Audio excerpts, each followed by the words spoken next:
Thank you. Welcome to Live Talks, Los Angeles, technically Riverside, the sunny, windswept plains of Riverside, not unlike your plains of Texas today. Right?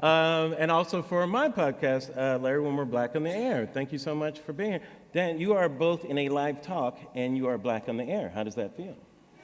It feels terrific. It feels awesome, doesn't it? And I'm very grateful for it. Let's face it, to have the kind of thing happen on social media that has happened at my age and stage of career. Yeah. I can say I'm surprised, but I'm very grateful. Well, we all love you. I've been a fan of yours, of course, for a very long time, being the news junkie, that I am. And this is my second time meeting you, when you fanboy around something. So I'll try to calm down on that, because you have a really, really great book here, What Unites Us. And it's real interesting, and you talk about reflections on patriotism. What's interesting to me is why you would write a book like this.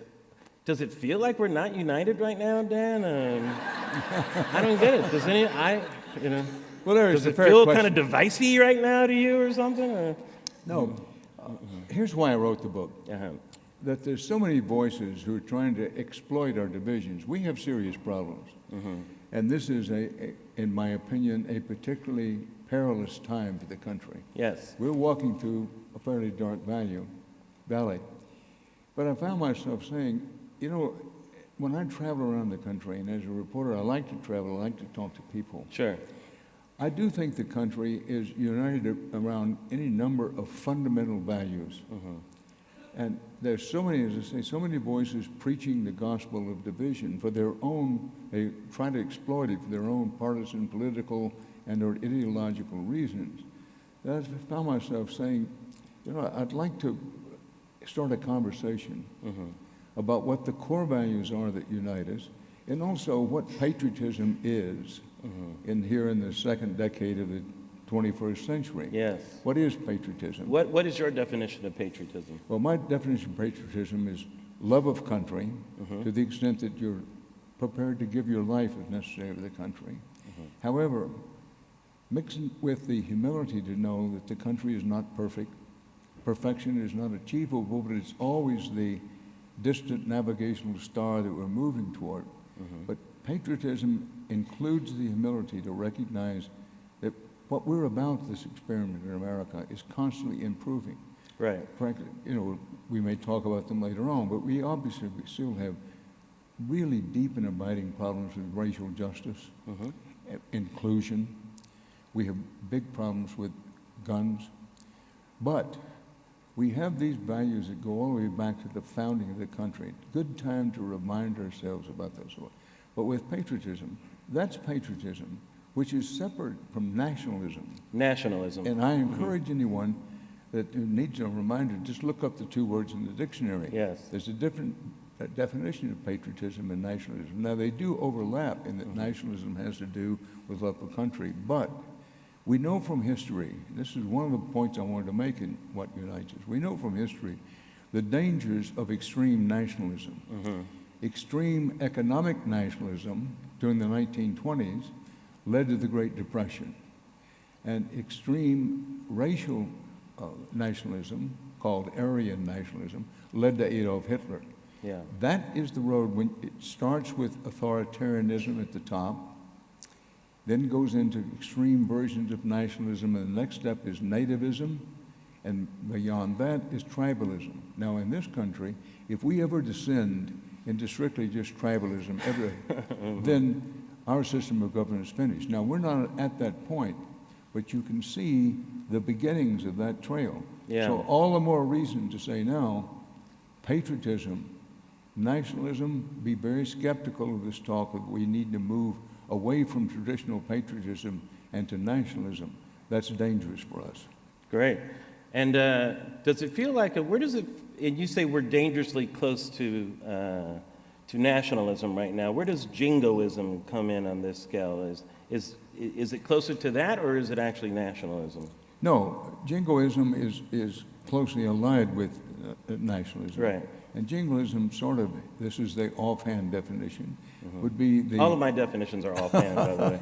Well, as we'd say in Texas, shot from horseback. Yeah. Which, I love all of Dan Rather's sayings, you guys. We should encourage him to do as many as we can tonight. But jingoism is the articulation of an extreme nationalism. Jingoism Yes. is really propaganda for nationalism.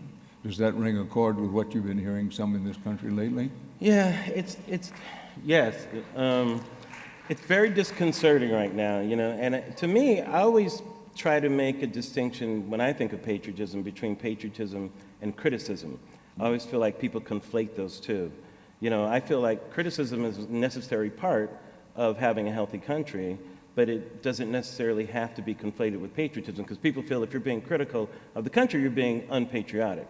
No. I feel those are two different things. That's why they're different words. Well, exactly. And there is... Right? That's why we have words.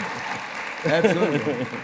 And one of my favorite chapters of the book, obviously I like every chapter in the book. Yes. Every chapter. It would be great if you didn't, though. So there's this one trash chapter, Larry. Please don't read that But chapter. it's a chapter on dissent. Yes. Because dissent is as American as the American Revolution. To use the cliche, it's as American as apple pie. Dissent has been very, very important in the development of the country. And every time there's a dissent that matters, when it begins, it's criticized. It's Yes. criticized as being radical. It's criticized as being against the military, unpatriotic, Right. and even socialist, communist. And a good example would be, we're filled with examples in American history, but one example would be getting women the right to vote. When women in the 19th century started saying we should have the vote, they were called unpatriotic, Yes. radical extremists, in Right. some cases socialist, if not Marxist, all of that. But finally, when we got to the 20th century, women got the right to vote. Looking back on it, we say that dissent was very important to making us a better country. Yeah. And that's the reason we have to be very careful. And again, there are very powerful forces in the country right now are going through it. They want to equate dissent with lack of patriotism. Yes. With some form of extremism, It's- being against the military, which is outrageous. Yeah, it's happening in the Colin Kaepernick situation. Exactly. Colin Kaepernick, big afro, you know, Yeah. played for the 49ers, and, you know, he wanted to do his own protest. It started as kind of a silent protest. Right. Protesting the treatment of African Americans by some police in this country. It was that protest. But somehow it was interpreted as anti-military. Well, it wasn't somehow. that happened. No. Keep it at 100, all right. Yeah. You know, Larry, I like your expression, keep it 100. Yes. And to keep it 100, Keep it 100, it then. didn't just happen. Right. That President Trump seized on this. He saw a moment to help himself with his base of support in the country Right. by equating that act being against the U.S. military, which frankly is ridiculous, and being unpatriotic. Yeah. Now, I want to make clear, I stand for the national anthem. I put my hand over my heart, and Sure. almost always I at least mouth the words, sometimes sing them. That's what's within me. That's what I feel. But that doesn't make me more patriotic than the people who are trying to call attention to racial injustice and particularly those police acts that are a reflection sometimes of that. Yeah. And what I try to do is listen and make sure I understand what they're saying. Then I can agree or disagree on principle. But where I am on this, and I do think as a country, if we stop and think about it, some patriots stand, some patriots kneel. And we can understand one another. And it's a great mistake to follow these voices of division and say, you know what? This is a hot button issue and I can help myself politically. Right. But they don't help the country doing that. But the whole thing about dissent is we have to have dissent if we're going to stay true to our national character Sure. of ever improving. You know, our original motto for the country was, "He proved us, from many one, being united." And it's easy to lose sight of it when we're going through this time.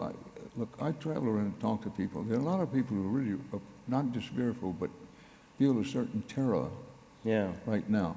Now, honest, decent, intending people can differ about whether that's justified or not, but it's a real feeling with them. And I think we have to address that and say, time to be steady. There's a chapter in the book, study. Just hold steady, keep it 100, and we'll get through this. Is that in your book, Keep It 100? No. That would be fantastic. That's your I don't book. remember that. Where is it? You're keeping it 100 tonight, though. You're doing it a little different. I love that your book divides things in different chapters, different topics to express patriotism. I think is very. It's really nice to do that. It's a nice way to digest this idea because it is somewhat of a broad idea, especially the notion of what unites us. But I was really struck by the beginning when you talk about growing up in Texas and how you were kind of shielded from things like racism or sexism or these type of issues. And there's an interesting story where you mentioned going to, I think it was a precinct meeting or something like that. Yes. And your father took you, I believe. And there were a couple of African-American gentlemen who, that was a dicey thing for that to happen in Texas at that time, right? Well, the time is about 1944, 45 in there. Was it still during the war? Or? Yes, the war was either ended or coming to It was an around end. that time. And very quickly what it was. First of all, Texas, of our youth, had institutionalized racism. Well, you don't have to remind me. I'm just reminding myself and the rest of us. Now, what was you mentioned that you didn't have a sense of that though growing up of what that felt like. I did not. Yes, I did not. It's a precinct meeting, and I want to make clear: my father, whom I admired tremendously, my late father, but he was not a civil rights activist. Sure. But he really believed in the American ideal of fairness. We went to the precinct meeting. At this time, a nomination for the Democratic Party was tantamount to election. There were no Republicans in Texas at that time. My father used to joke that they had one stuffed in the Herman Park Zoo, and that he would take the children there and say, there are rumors that great herds of them run up north, but they hadn't been migrated for years. But no, we went to the precinct meeting, and which previously had been all white, no one of color allowed. And there were, my recollection is 4 gentlemen who had been in the service, African Americans. Right, and so they were veterans, right? They were veterans, and they showed up at the precinct meeting, and it was very tense from the moment they came. And they were, in my recollection, asked rather forcefully to leave, and they just said, no, we're not going to. At any rate, the votes were taken on a stand-up basis. All in favor stand up, all opposed stand up. And my father whispered to me, when they stand, we stand.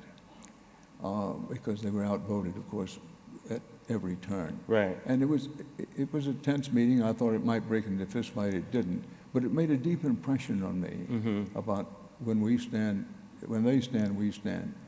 Because he was explaining to me going home how things were changing. Wow. And why they should change. And again, it wasn't, he grew up in a segregated society. And he, like I, grew up in an atmosphere of, quote, that's just the way it is. Sure. But he felt very strongly they had fought on the war, they had earned the right to come to the precinct meeting when it was heard. And the ultimate expression of patriotism, as you mentioned before, willing to lay down their life for their country. Right. And then to come back and be treated like they're un-American, right? Or non-American, which is even worse. Well, and unfortunately, that continued pretty much unabated until Dr. Martin Luther King and the early stages of what's become known as the Civil Rights Movement in '62. Because I also, in What Unites Us, detail meeting Medgar Evers. Medgar Evers in Mississippi. Yes, and Merle Evers, yeah. And you met Merle Evers as well, right? Yeah. I did. That Medgar Evers, this was 1962 in Mississippi. Sure. We were talking at the precinct meeting about 1945, 46. Well, you were just a kid then, right? Now, in 1962, in Mississippi, Medgar Evers went with some African-American people who were qualified to vote, showed up at the voting booth and was just told, you're not voting today, you're not voting any day. That courage of Dr. King and being with Medgar Evers, we became friends of sorts before he was assassinated, really changed me as a person and as a professional. It was very striking how you mentioned the death of Medgar Evers isn't talked about as much in the civil rights arena, but it was definitely a seminal moment. I get chills thinking about it right now because even the way you talk about it, where it didn't seem even like that big of a deal when it happened. Right. It almost seemed like a fait accompli, you know, like, and even the way his wife talked about it, she was almost resigned to the fact that it seemed like that was going to happen. Well, it was a big effort to convince people it was, quote, no big deal. That the racial demagogues of the time, Ross Barnett, the governor of Mississippi, George Wallace, Leander Perez, they wanted to make it seem like it was no big deal. But believe you me, in the African American communities throughout the South, the assassination of Medgar Evers reverberated. Absolutely. And reverberated very, very strongly. It was one of the seminal events of the civil rights movement. But, you know, here we are in 2017, and we've made progress. There have been some advancements in civil rights. Yes, we elected an African-American president of the United States. African-American, let's be honest. Yeah. Let's be honest, let's be honest. Well, but elected not once but twice. But, Yes, that's true. So that makes it full African-American. You're right. You're right. My bad, Dan, you're right. He's right. Okay, we'll mark it up. But here we are, and It's like we got one black person for 4 years out of all that, right? Yeah. well, it's a reminder, even now, one of the most difficult things to have a real conversation about in this country is race. It really is, yeah. It's a subject that most people just want to avoid. Where we need to be talking, we need to listen to one another and talk to one another. And my concern about the country, I'm optimistic about our future. Really? I'm an optimist by nature and by experience. And I do think we'll get through this. Yeah. But it won't just happen magically. I'm not optimistic unrealistically.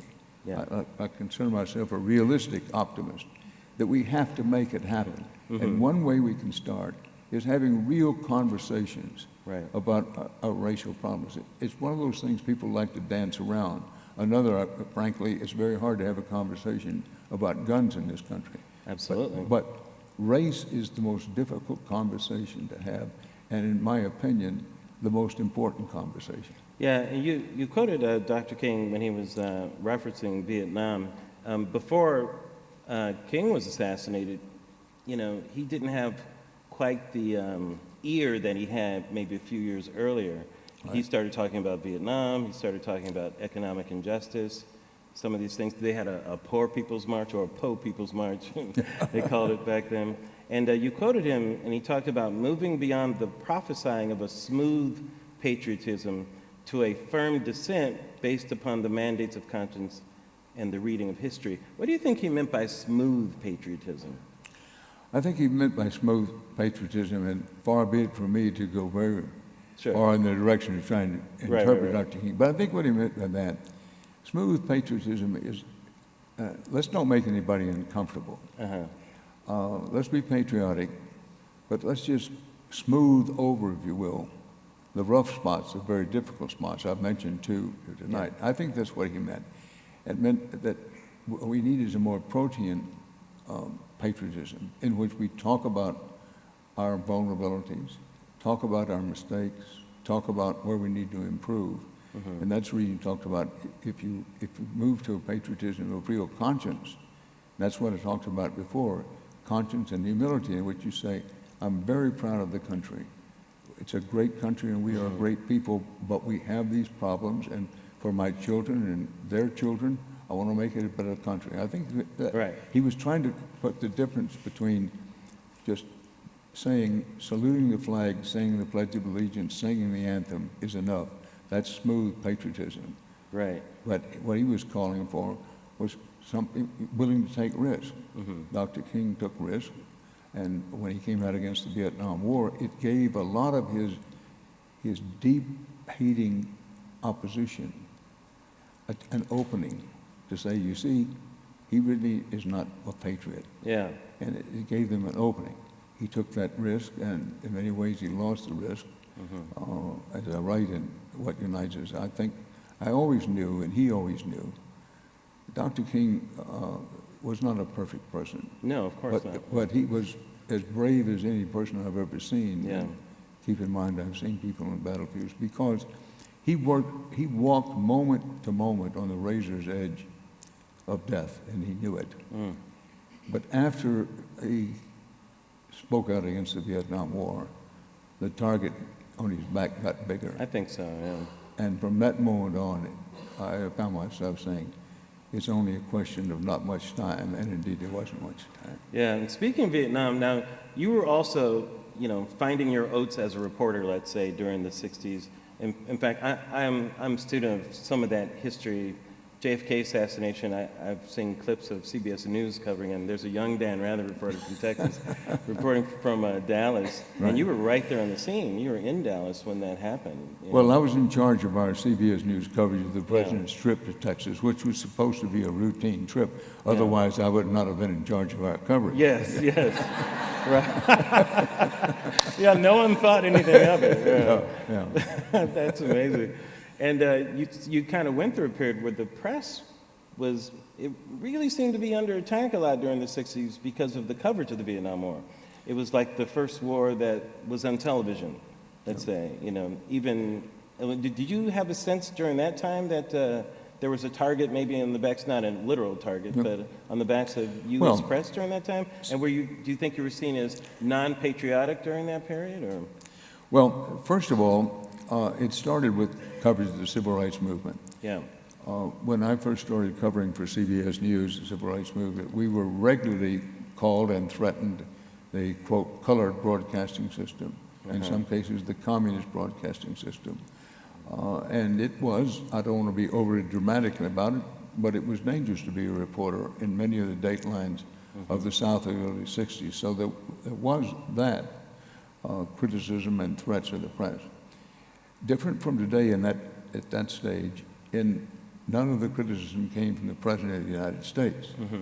Now, with the Vietnam, a big difference. Yes.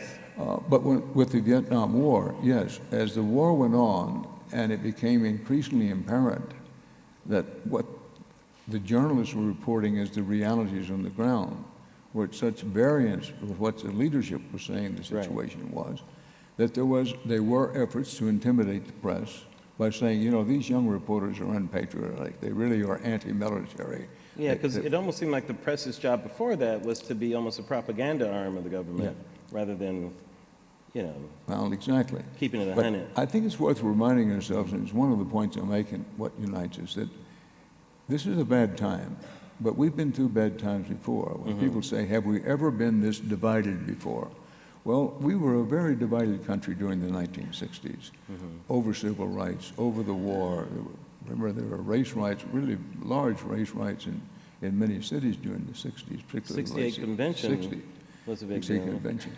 And of course, if you go back to the 1860s, we had a catastrophic civil war. Even I was not alive during that time. What is it about the 60s, Dan? What's going on? The 1760s, don't even get me started. But I think it's important we remind ourselves of these times when we've had very difficult times before and got through them as a way of keeping hope alive during this period when it's very easy to get discouraged. Yeah, absolutely. It's funny, you also quoted Eisenhower as saying, may we never confuse honest dissent from disloyal subversion. Would you say that the way Trump is treating the president is an example of disloyal subversion? Yes. Thank you. That's what I wanted to know. Look, and I'm very glad you picked out that Eisenhower quote, because keep in mind, Dwight Eisenhower was a two-term Republican. Very underrated for quotes, that Eisenhower, too. Yes.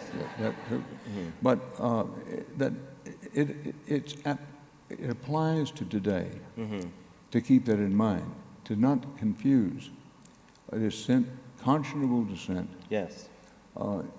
with subversion. And there's always somebody in political power who wants to do that. And we used the NFL example before. I think it's a classic example of an effort to exploit honest dissent, honest intending dissent, in which we need to listen to it. Doesn't mean everybody has to agree with it, but it's to listen to what's being said. contrasted with the president trying to make it subversion of our military fighting forces overseas, which I'll come back to. It not only was that disgusting, but it was outrageous. Yeah. I find, do you find his treatment of the press like the most dangerous thing this president is doing? Or outside of a nuclear, a nuclear incident, arguably that would be the most dangerous. But well, to me, it seems very dangerous because by taking the legs out of the press as an institution to trust, that fourth estate, I mean, it's very Orwellian. I think you bring up Orwell in your book too. And this whole notion of fake news. How does the press today present, fight against fake truth, let's say, because that's what's being put out there to me is fake truth. I mean, which is an odd thing to say, fake truth. Well, a big subject, and of course one dear to my own heart, and we could talk the rest of the night about it. I assure you we're not going to, but we needed to address it. First of all, we make mistakes in the press. I've certainly made mine. Sure. Nobody can do it perfectly. And when we make mistakes, we do need to own up to those mistakes. So I'm not saying that the press is not somewhat to blame themselves for the situation, but we have to understand that the time we're going through now with the Trump administration in terms of what's going on with the effort to discredit the press is unprecedented in American history. Never in our history have we had any president, never mind a first-term president from the very first day, personally attack the press so relentlessly and using the full force and power of the presidency to do so. Now, certainly President Nixon did not like the press, for example. and he worked to try to intimidate the press, particularly the owners of press platforms, big corporate leadership. But he did it mostly through surrogates. For example, he had his vice president, Spiro Agnew, say it. Yeah. But even President Nixon, who really had a deep hatred for the press, never went to the extremes that Donald Trump has gone. President Trump has attacked, out of his mouth, individual reporters. You remember during the campaign, he ridiculed, he mocked the reporter who had physically, which was really uncivil to say the least. But he's attacked press institutions, Washington Post, New York Times, CNN, regularly. This is something new. There's an effort to convince people that this is normal. A lot of things that President Trump is doing that are unprecedented in the history of the country. The effort is to convince the public at large, well, you know what, yeah, Trump's a little bit different, but this is kind of normal. This, folks, is not normal, and we know it.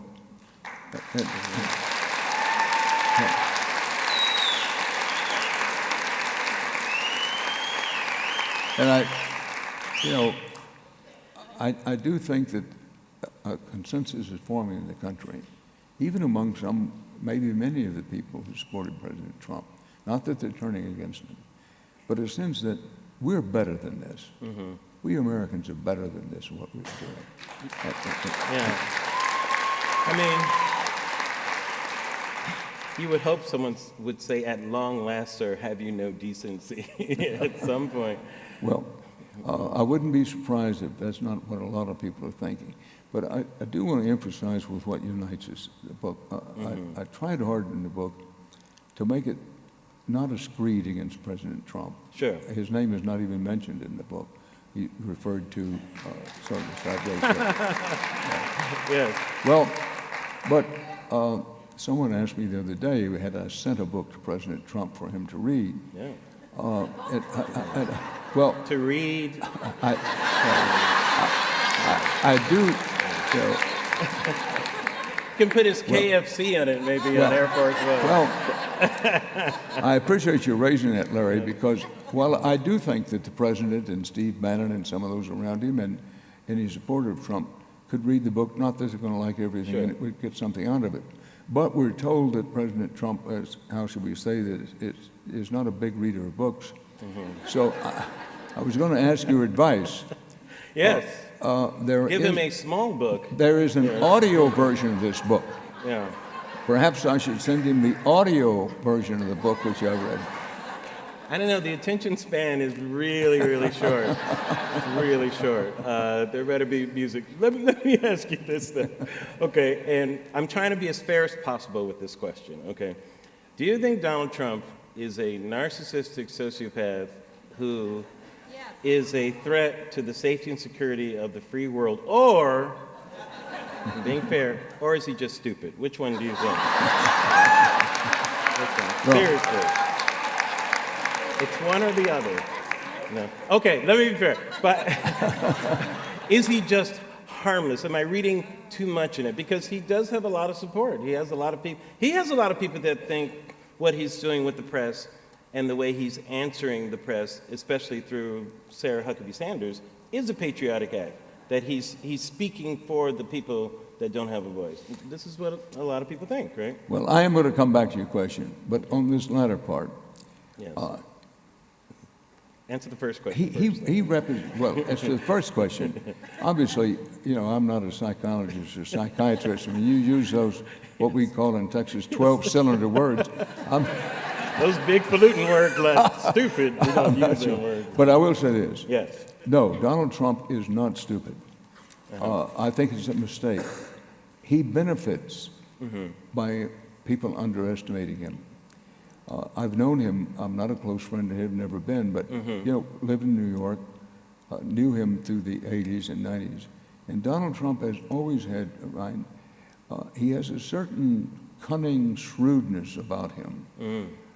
And he has, for someone who's wealthy and born to privilege he has a version of street smarts. And it would be a mistake to say, well, listen, he's just stupid. So, one, no, he is not stupid. He is Machiavellian, if you like to use a phrase. He is shrewd, cunning. He is self-centered. And that's something for a present or former anchorman to talk about somebody else being egocentric. Yes. I have to be careful. So, no, he's not stupid.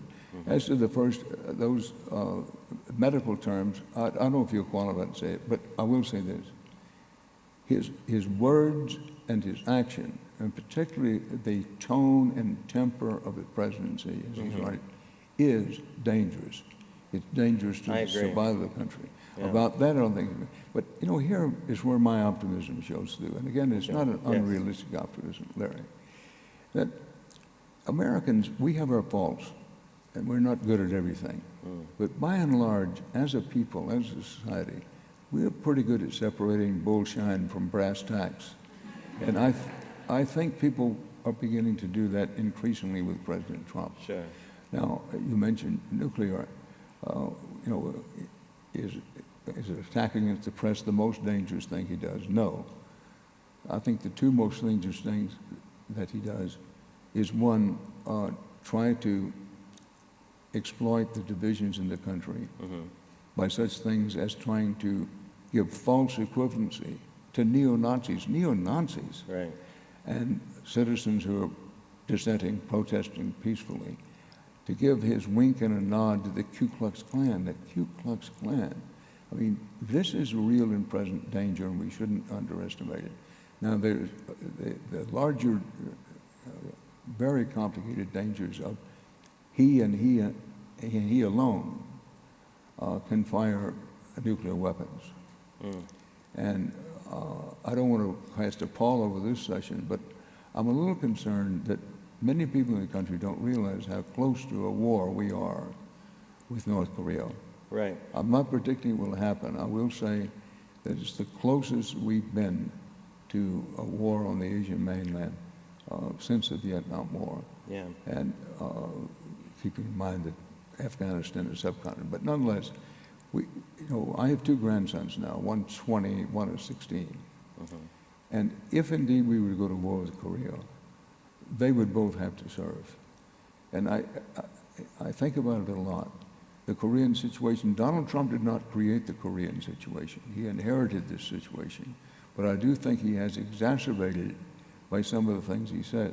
Now, I know well the argument that says, well, he's just a good poker player, he's just a good negotiator, he wants the North Koreans to think he's unpredictable. I don't buy that. Well, he's the guy who bluffs when he's playing crazy eights. I don't think he understands how poker is played. Like, I don't even think he understands the role of the United States in South Korea, because he undermines that all the time while he's blowing up North Korea. I mean, it's insane to me. Well, again, insane might be a little strong for me, but it's dangerous. Yes. Let me get your take on also what's going on in the country now, is the wave of sexual harassment and assault allegations that are, do you feel that part of that, some people have said that it's kind of a reaction to who's in the White House right now. Who knows? Right. But it definitely is, I think, as Norah O'Donnell coined, is a reckoning right now. What is your take on this situation? I think it's a reckoning. I was a little slow to come to that conclusion when this present spate of stories began breaking. Yeah, I think it would have happened anyway, personally. Yeah. But I'm not sure. But I've concluded now it is the day of reckoning. You already used a metaphor. I think there's definitely a change of tide. That things are going to be different going forward on this whole area of sexual harassment. This much we know. It's gone on far too long, and it took a number of brave women to come forward. Absolutely. And make their case.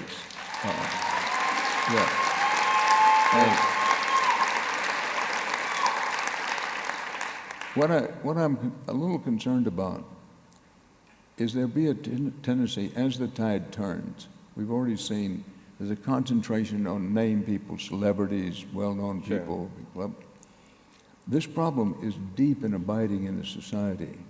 Correct. And it may take a while for the tide to turn, for people at the lower end of the socioeconomic scale. I think about the women who are the maids in hotels, the waitresses at the local diner, the woman who works at the sort of low-cost department store. That it's rampant in those areas, perhaps even more so than it is in corporate America or networks. Yeah. And the women who are victimized by it have far less opportunity to speak up and speak out, are much more vulnerable. So as we go forward with this tide change, and I hope I'm right about that, and I think I am, that any man, including myself, who is thinking, well, this happens from time to time, is kidding himself. There's a new day, and it's long overdue. Yeah, I agree. It's funny because what's interesting is that for such a charged issue is that ironically, I think can be an issue that should unite us. It really is a nonpartisan issue. Exactly. It's completely a human issue. I've said you don't have to have a sister or a daughter, or a wife. You just need to be a feeling human being to understand why this issue is important and why it's wrong. I also agree, Larry, that it could be one of those things that unites us. I frankly had not thought of it that way before you just mentioned, but that's the irony of it all. This is not a partisan political issue. There'll be those who try to make it into that. Of course. It is not that. It's not an ideological issue. It's an issue of human decency and fairness. And fairness is one of the things we Americans have always seen ourselves as, and I believe we have been and are for the most part, an empathetic people and a fair people. That doesn't mean that we've always been fair. We come back to race reason, but that is one of our goals, and it's a worthy goal of us. And it is this whole business of let's change the whole moray of the society about what happens with women in the workplace and other places. This is a great opportunity to unite around that theme. Now, a president could seize on that to say, listen, we have our arguments and you may dislike me, but can we pull together as a country? You could write a pretty good presidential speech around that. I don't expect to hear it anytime soon. Yeah, if you weren't the fox in the hen house, you could. Right. It's interesting that in America, most of the time it feels that tragedies have brought Americans together more than nice events, I guess you could say. Yeah. I mean, you've been around long enough, Dan, not to say how old you are, of course, but I mean, just in your lifetime alone, the death of FDR, the assassination of John F. Kennedy. Arguably, the moon landing may have been the one positive thing that brought people together, and 9/11. Like, those are the big things, maybe Pearl Harbor first, does it seem like those were kind of the seminal outpouring of patriotic moments for you? Well, in this that's country? true, and you make a good point, that frequently tragedy and threats tend to unite us. It's human nature. But I was going to mention the moon landing, or something, you know, that rarely in my lifetime has there been a sense of not just pride, but unity in the country, as when we landed on the moon. And globally, too, ironically. It felt like the world came together during that moment. Yes. But it is true that most of the time it's tragedy or threats. Yeah. But, again, we don't have to confine it to that. I see this moment with President Trump now, and having said this is a perilous time, it's a dangerous time, and we have to be very careful, because sooner or later the Trump presidency ends. And when it ends, when it ends, how much damage will have been done? And how do we heal ourselves from that moment on? But you're right, you know, so it's a time of opportunity for us if we think of it that way. But I recognize that for many, many people are saying, what the hell is Dan Rather talking about? Optimism and hope. That I'm really fearful. And again, let's talk straight about it, particularly for people of color. There's some justifiable fear, even terror, of what's been going on. And the kind of conversations that particularly African-American families or Latino families have to have with their children during the Trump administration is something that people, Caucasians, should think very carefully about. Because if we're going to stand united going forward, we have to find a way to ease these fears. And it's very difficult to do so in the atmosphere that the President has constituted. Dan, you ended all your telecasts with the word courage, and you end your book with a chapter called Courage. What is the thing that you feel is we need to be most courageous about that can be something that could unite us? Well, first of all, is to understand, again, a rough definition of courage is being afraid and going ahead anyway. And I think what would unite us is keeping in mind that we're going to need some courage to get through this period. We're going to need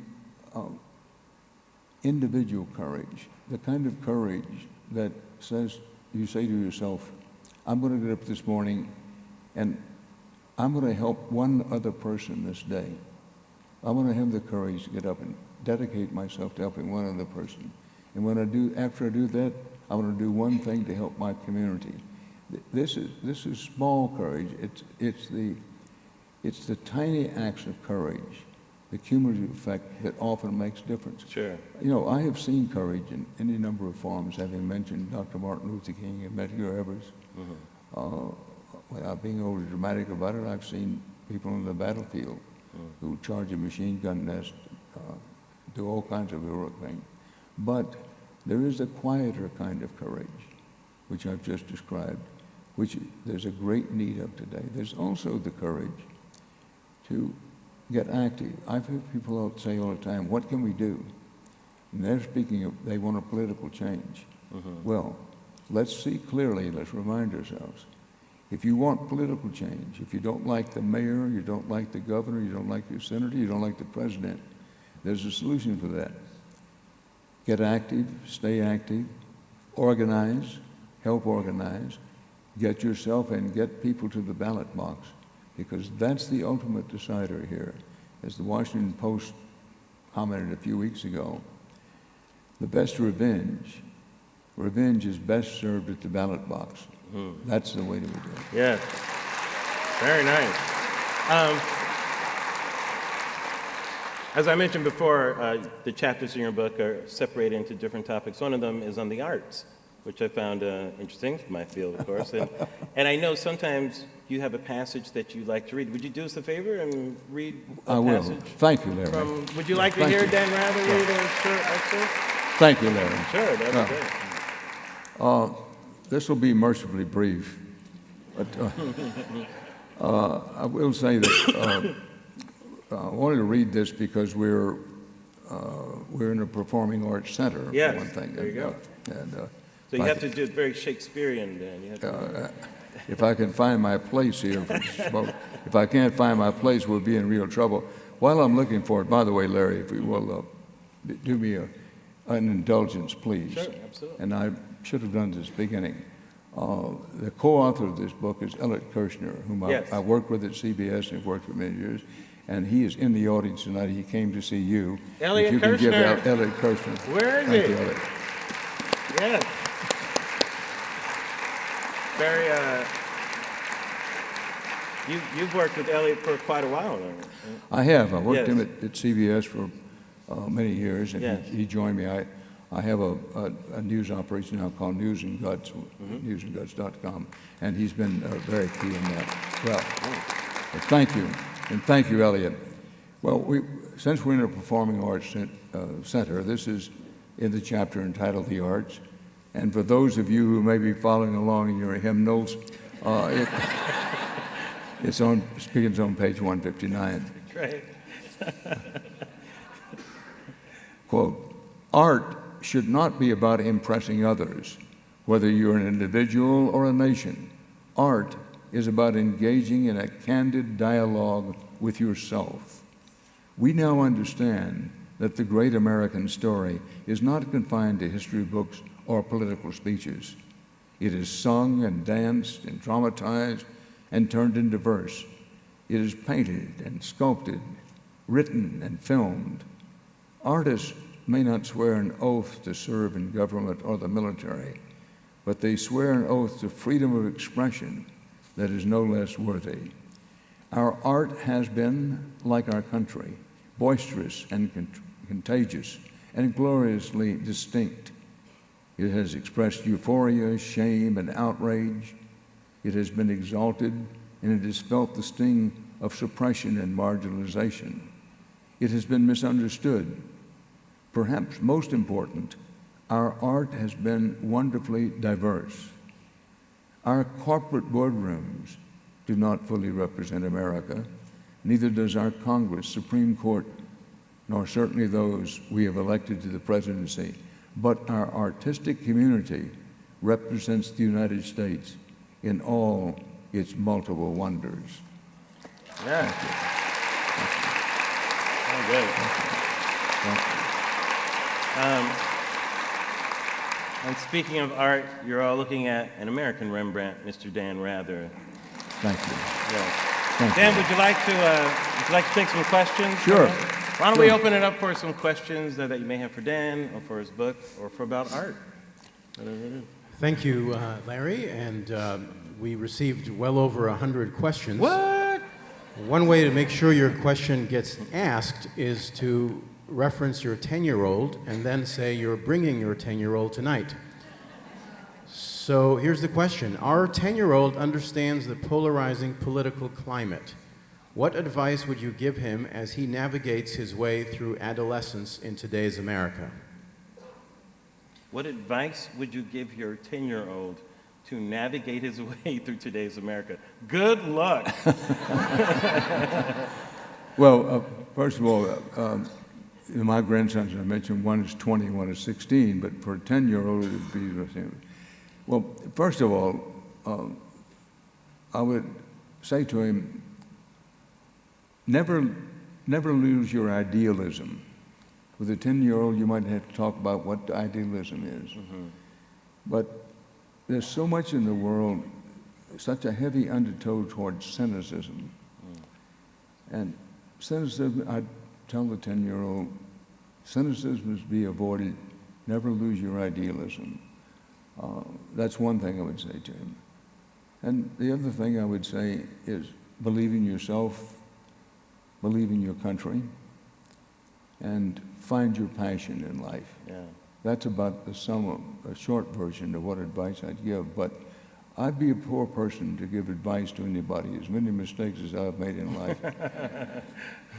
I always tell people, or young people, I say, don't look at life as what you can get out of it. Look at life is what you can put into it. Make a contribution in your life. Try to Wonderful. leave the world better than how you found it. Yeah. Can't go wrong. All right, what's our next one? Yay, Larry. What actions can be taken to strengthen the Fourth Estate? What actions should we as a society take? Correct. What action should we take to help strengthen the Fourth Estate? Are there any actions that we can take? Yes, there are all kinds of actions. Beginning with just, I ask as a journalist to remind yourself what you learned in no later than 7th grade civics. And that is a free and independent, fiercely independent when necessary press is the red beating heart of freedom and democracy.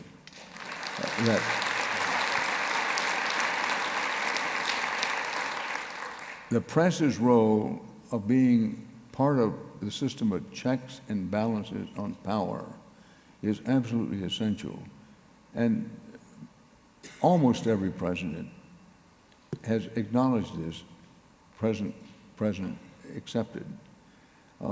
Thomas Jefferson, Abraham Lincoln, all, while they had their moments of disliking the press, understood that how vital it is to have the press as a check on power. And I wish it were my definition, but the other thing I would have, you said, how can people help, is to keep in mind that one important definition of the press's role is that news is what people need to know that someone somewhere, usually some powerful person, doesn't want them to know. Right. That is true. news. Most of the rest is just propaganda and commercials. That's great. That's awesome. I also wanted to ask you, there's also kind of a crumbling of the news machinery itself. You know, many newsrooms are closing down, newspapers are folding. How much of a danger is that to our free press? Well, quite a bit. That what's happened with the press in the country, and there's some reverberation of this worldwide, particularly in this country, is the old business model for newspapers, magazines, and for that matter, for television and radio to a degree. The old business model is pretty much gone. Nobody has come up with a new business model, with very few exceptions. No business model that can sustain over a long period of time such things as first-rate international news reporting, Right. foreign bureaus, people posted overseas to deep digging investigative reports. These are two of the most expensive forms of journalism, two of the most vital forms of journalism, but they're expensive. So with the old business model dead and gone, nobody coming up yet with a new business model that will sustain the best forms of quality journalism with integrity, the journalism is struggling. But obviously, a great deal of the future belongs on the internet. And increasingly, news organizations, including online news organizations, are moving to the internet and finding new ways to have it produce revenue. That's going to be a big part of the future. But your question of, well, should we be worried about that? Yes, you'd be worried about it. And I will say that one way you could help is, if you're not subscribing to your local newspaper or a newspaper, subscribe. Yes, especially on the local level, definitely. Next question? It's like the voice of God. I don't even know where the people are. Yeah, the next question. Mr. Rather, would you please comment on Citizens United and the influence of money on our elected officials? Can you comment on Citizens United and the influence of money on elected officials? Well, this may be among the most important things said tonight, not assuming that anything important has been said on stage. But well, no. I'm not claiming I said anything. Look, it's very hard for us to accept, but you have to accept that on many issues, guns being one of them, pharmaceuticals being another, big insurance, including hospitals owned with big insurance being others, on many of the most important issues of government, your Congress is bought and paid for by special interest money. That's a fact. This is not, yeah, it's a fact. And you have to understand that. And Citizens United, first of all, the political forces that brought the case that resulted in Citizens United, the Supreme Court appointments that resulted in it being, they're winning the case. Citizens United is a classic case of special interest money. There is special interest money on the other side of the political spectrum, but Citizens United stands, this is designed to buy a congressman. And it has not just Congress, but other offices as well. And I emphasize again, there are other forces on the other side, but not equivalency. But nonetheless, in answer to the question, you have to be worried about it. But it is the law of the land. There's no present prospect of reversing it. 10, 15 years from now, who knows? But there's no present prospect. So, for Mr. and Mrs. regular citizen, you have to understand how this special interest money affects you directly. That brings us this tax bill that just passed the Senate and is going to be passed at the House. Ream after ream, page after page of this was actually written by lobbyists. Yes. Even in the margins. In the margin of passing, and President Trump talked about draining the swamp.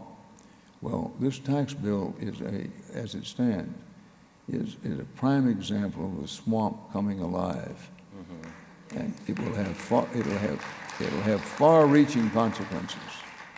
It will have far-reaching consequences because much of this tax bill, if even the little bit I've read, down the line, this is to be the yet another opening to attacking Medicare as we know it, yes, and Social Security as we know it. And not to read the tax bill in that way. And it's very likely to become law, and we'll see how it works out. yes, and on our fast-track way to being an oligarchy, for sure, for now one already, with Citizens United as well. Next question? Mr. Rather, what are your thoughts on the Electoral College, the way it currently works? Is there any chance it could be changed? What are your thoughts on the Electoral College? I'm laughing because I find it so funny. Do you think it should be changed, or is it a fine system? I feel that the loser always hates the Electoral College. That's the way it seems to me. Well, I'm changing. I haven't changed. I want to answer the question. As frustrating as it is, I favor the Electoral College with some adjustments, which would require a constitutional amendment, I think, to do. But you're quite right. The loser usually complains about the Electoral College. Yes. But I understand the frustration of people who say, look, in too many presidential elections, more people vote for the person who winds up losing than for the person who winds up winning. Yeah. And I understand the frustration of that. But again, in a country, a big continental country such as ours, with an increasing population shift to the larger cities and the larger population states, the Electoral College came into being in order to give those states with a sparse population as compared to others some measure in the election. So I don't want to dance around it. I still favor the Electoral College, but I'm open to let's make at least some adjustments. Yeah. And perhaps rather than changing the Electoral College, we could start with changing the primary system, which is easier to change, if you will. And the idea, and I want to be careful here because I have many friends in Iowa, but the idea that Iowa and New Hampshire have an outsized decision-making power over who stays in the race and who doesn't. So perhaps going to a system of regional primaries instead of having just state by state, but changing the primary system and anything that would shorten the election, the length of the election campaign, would also be a help before we get to a decision on whether to change the Electoral College. Yeah. Next question? Is there another one? Today, President Trump told Arab and Israeli leaders that he intends to move the U.S. Embassy to Jerusalem. What do you think of the announcement in terms of policy, politics, and diplomacy? So Trump has threatened, I think earlier, well, threatened, I don't know if this is the right word. I think he promised, one of his promises was to move the American embassy to Jerusalem. What do you think of that? What, why is he doing that? Why is he making that such a bold move or statement? Well, you know, Larry, I try very hard, particularly as life goes along, not to try to judge people's motives. Mm-hmm. But you can make a judgment on what they say and what they do. Right. I have no idea. I do have an idea. I can't know what President Trump's motives are. Mm-hmm. There will be those who make an argument, and it is worth considering, that he's done this in hoping to hold what base he has and perhaps build on the base among Americans of Jewish heritage. Mm-hmm. That they're important in the political process. He can say to himself, I can solidify myself with many of them. As you know, to think of Americans of Jewish heritage as one monolithic group is a great mistake. That they have their own individual opinions and the groups are great. But back to the point. There'll be those who argue that he did it strictly for political purposes. Mm-hmm. However, he's made this move it's in a more symbolic way, because keep in mind, he says, well, he's prepared to accept Jerusalem as the capital of Israel, mm-hmm. but he's going to keep the U.S. Embassy in Tel Aviv. So there's a bit of trying to have it both ways here. Yeah. But in answer to the gentleman's question,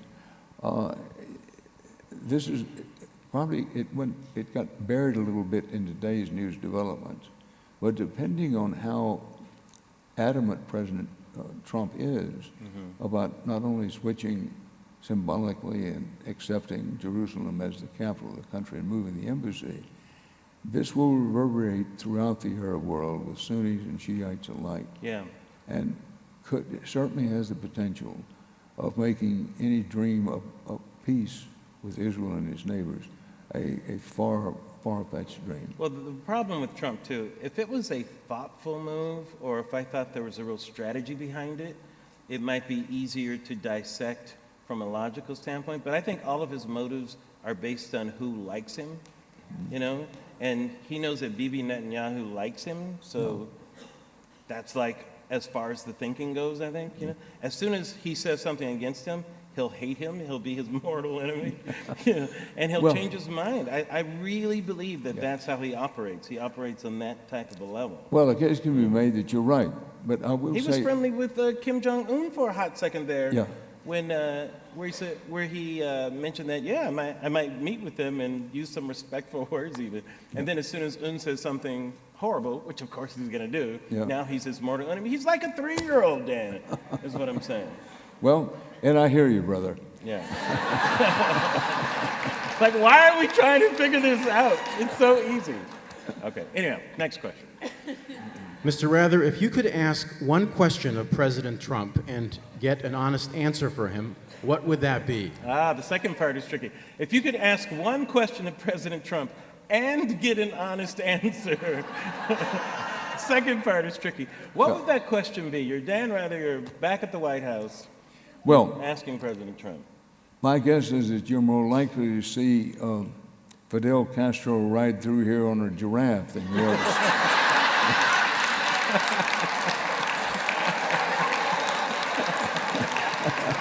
Well, there you go. And keeping mighty pessimistic. No, there's no way of knowing the second part of that question. What exactly? But I'm still working on the giraffe. You have to give me a second. I think that the question. I have a long list of questions I'd like to ask President Trump, but beginning with this, and whether he would answer it truthfully, answer it at all, or answer it truthfully, I don't know. Mm-hmm. But my ideal would be to continue to press him if he didn't. Yeah. And the question is this, Mr. President, of what are you so afraid? You are obviously terrorized. You're absolutely afraid that Special Counsel Mueller or somebody is going to find out something about you that's so terrible. What is it that you're so fearful of? Keeping in mind, Mr. President, if you will, whatever it is, better to get out front of it now. But I would press him, and if he said, well, you know, I don't have any fears, I'd press. Because what we're seeing with this president, there are all the marks there, that he is really a man in great fear that he's going to be found out. Something's going to be found out. Tax returns, connection with the Russians, I honestly don't know what it is. But there is something, or several somethings, that he's actually terrified are going to be found out about him. And any line of question that would seek to smoke that out, to get that out of him, that would be my opening question to him. As to whether, you know, he probably would try to duck and dodge for the first several questions. But one technique of interviewing, not necessarily aggressively so, is just keep asking the question until the interview subject either answers the questions or make it clear he's not going to answer it. Yeah. But I think that's the key question with President Trump. What is it that he's so afraid of? Good luck. Do you have another question? 2 more questions. 2 more questions, great. The State Department. What is the Trump administration's goal in decimating the State Department? Okay, the State Department. What do you think his goal is in decimating the State Department? Because they haven't done a lot of hires there. They've eliminated some positions. There seems to be kind of a nastiness towards... Well, there's obviously a plan, and it's continuing to hollow out the State Department. And he's undermining Tillerson at the same time. Yes. Both of those things are true. As to why he's doing it, again, it's very difficult to ascertain what the motive is. I would say it's fairly apparent that what he wants is control. He wants control consolidated, centered in the White House. By the way, this is common among presidents, not every president, but it's fairly common among presidents who want to control. But again, this, folks, is not normal. This is unprecedented, to have this much hollowing out of the State Department in the first 9 or 10 months of the presidency. Yeah. And It feels authoritarian to me. yes, exactly. And I don't see that it's going to be that the worst is over. I think the State Department can expect additional hollowing out. Yeah. And if I don't have any empirical evidence, but if Secretary Tillerson survives another year, I'd be very, very surprised. We'll see. We'll see what Christmas brings, right? And yes, and we have one last question. All right. Go ahead, Dan. Go ahead. Yeah, the last question comes from a gentleman who identifies himself as 93. He wants to applaud you for how hard you're working at 86. And he says, today on Twitter, I saw that Life on the Road, and you posted a picture of Fritos and Diet Dr. Pepper. I saw that. Really? I saw the picture, yeah. Mr. Rather, he says? Is the secret to your longevity Fritos and Dr. Pepper?